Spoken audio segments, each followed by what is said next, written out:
Donald ট্রাম্পের হুশ উড়াইয়া দিল ইরান।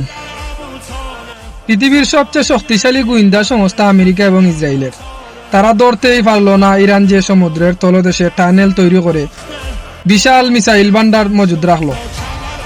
কিন্তু আজকে যখন ইরানের উপর হামলা করার জন্য হম্বিতম্বি দিচ্ছে ডোনাল্ড ট্রাম্প, সময়ের সাথে সাথে ইরান তাদেরকে জবাব দিয়ে দিল এবং তারা সমুদ্রের তলদেশে টানেল উন্মোচন করলো।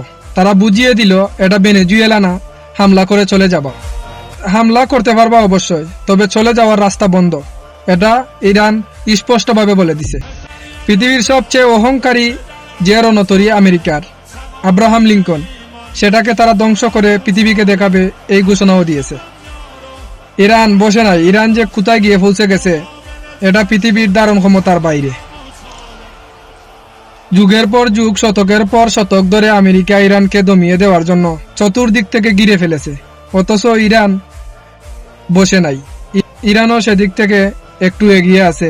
তারাও বুঝে গেছে যে আমেরিকা আজ না হয় কাল আমাদের উপর হামলা চালাবে। এর জন্য তারাও একের পর এক পদক্ষেপ নিয়ে তারাও রেডি হয়ে আছে আমেরিকার জন্য।